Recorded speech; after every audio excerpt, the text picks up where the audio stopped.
with drag racing pioneer Don Garlits. I mentioned that strip in Cahokia, Missouri, downhill into a cornfield, and the big issue back then was speed. You were going down through there 30, 40 miles an hour faster than any of the local guys. So, you know, track conditions are always a trade-off versus speed. You're always a pioneer in terms of safety, building the rear engine car and all the rest of that.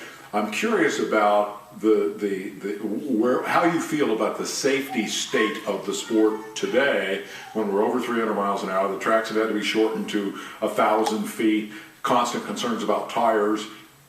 Where are we on the Don Garlits safety yardstick right now? We're in a tough spot. I mean, I'll tell it like it is. The car should be slowed down. There's rules. I mean, they say, well, you know, Top Fuel's supposed to be no rules. There's a lot of rules in Top Fuel.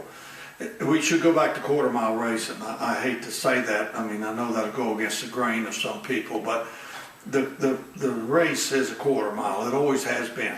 It was only shortened to 1,000 feet because of safety concerns, and it was supposed to be temporary while they dehorned these cars. Mm-hmm. And it would be a very good thing to do that, because the cars need to go back to quarter mile, come just under the 300 mile an hour mark. They could be held that way easy with tires, wings, fuel pumps. There's a lot of things to do that. Mm-hmm.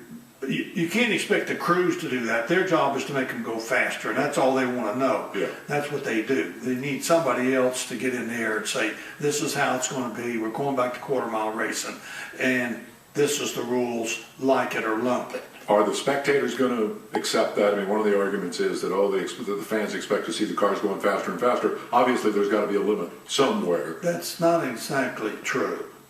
I mean, the NASCAR proved that. They slowed the cars down and the fans still go to the race. What an interesting observation. The fans want to see side-by-side racing, and they want to see a more even playing field.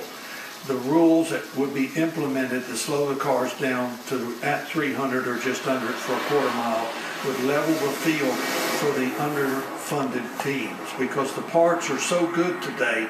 When you took that kind of horsepower out of the engine, it will last a long time. How much horsepower are we talking about taking out, do you think? Well, I would say 1,500 to 2,000. Take away that much from 8,000. I keep hearing 8,000. Is that a good number? I make this statement and I stand on it. There is no place in automobile side-by-side racing for an 8,000 horsepower engine. They're just too dangerous.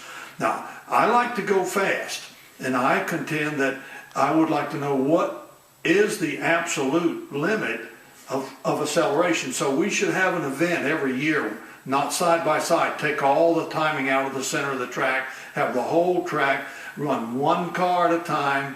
Wow.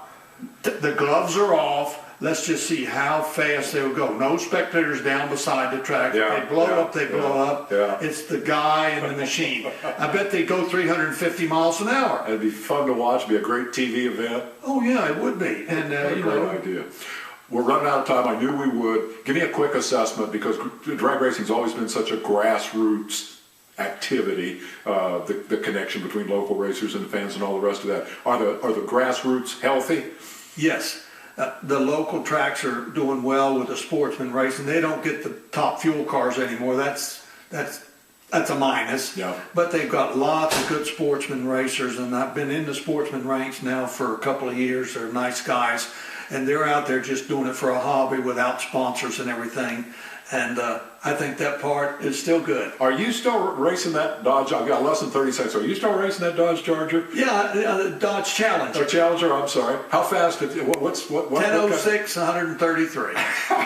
Which is just perfect for you and for Pat. That's right. Pat asked me, please don't drive those Top Fuel dragsters anymore. He's 79 years old. I guess he can give that up as long as you're still out there and busy doing it. Don Garlits, it's a pleasure having you here. My pleasure, Dave.